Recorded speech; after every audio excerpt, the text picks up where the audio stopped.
بسم اللہ الرحمن الرحیم۔ السلام علیکم ورحمۃ اللہ وبرکاتہ۔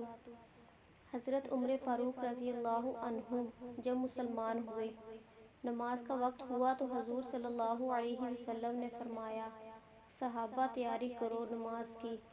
حضرت عمر فاروق رضی اللہ عنہ نے پوچھا، حضور نماز کہاں پڑھیں گے؟ حضور صلی اللہ علیہ وسلم نے فرمایا، کسی کونے میں چھپ کے پڑھتے ہیں۔ عمر فاروق نے کہا، حضور آپ کے قدموں پہ میرے ماں باپ قربان، اگر اب بھی چھپ کے نماز پڑھیں تو عمر کے مسلمان ہونے کا کیا فائدہ؟ عمر فاروق نے کہا، حضور آج نماز کعبۃ اللہ میں پڑھیں گے۔ حضور صلی اللہ علیہ وسلم نے فرمایا، عمر کفار کا بڑا غلبہ ہے۔ واہ میرے خدا! عمر فاروق گھوڑے پہ سوار ہوئے، مکہ کے چوکوں پہ جا کر، گلیوں میں جا کر اپنے گھوڑے پہ سوار ہو کر چلتے ہوئے یہ اعلان کیا کہ مکے والوں آ جاؤ، آج میں کلمہ پڑھ کے محمد مصطفیٰ صلی اللہ علیہ وسلم کا غلام بن کر آیا ہوں۔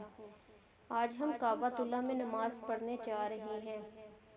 اگر کسی نے اپنی بیویاں بیوہ کروانی ہوں، اگر کسی نے اپنے بچے یتیم کروانے ہوں تو آ جائے، عمر کے راستے کو روک کر دکھا دے۔ خدا کی قسم، جب عمر فاروق رضی اللہ عنہ مسلمان ہوئے تو مکے کے کافروں نے گلیوں میں نکل کر ماتم کیا کہ ہائے آج آدھا مکہ ہم سے چھینا گیا۔ عمر فاروق واپس آئے، حضور صلی اللہ علیہ وسلم سے کہا، اے میرے حضور، آپ آگے چلیں، میں آپ کے پیچھے چلتا ہوں، بیت اللہ میں نماز پڑھیں گے۔ میں دیکھتا ہوں کس کافر کی جرأت ہوتی ہے جو ہمارا راستہ روکے۔ باسلامت بیت اللہ کے دروازے پر پہنچے۔ جب بیت اللہ کا دروازہ کھلا تو میرے نبی صلی اللہ علیہ وسلم نے خوشی میں نعرہ تکبیر خود بلند کیا۔ اللہ اکبر کی صدا مکے میں پہلی بار یوں گونجی کہ کفر کے کوٹ بھی گر پڑے۔ بیت اللہ کو بتوں سے پاک کیا اور مسلمانوں نے کھلے عام عبادت کی۔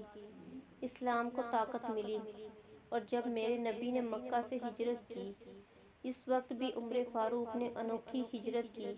سب سے پہلے بیت اللہ کا طواف کیا، پھر گھوڑے پہ سوار ہوئے اور مکے کی گلیوں میں اعلان کیا کہ آج میں ہجرت کر کے جا رہا ہوں مدینہ، اپنے محبوب محمد مصطفیٰ صلی اللہ علیہ وآلہ وسلم کے پاس۔ اگر کسی کافر میں جرأت ہے تو عمر کے راستے کو روکے۔ اس عمر بن خطاب رضی اللہ عنہ پر سلام بے شمار۔ سبحان اللہ۔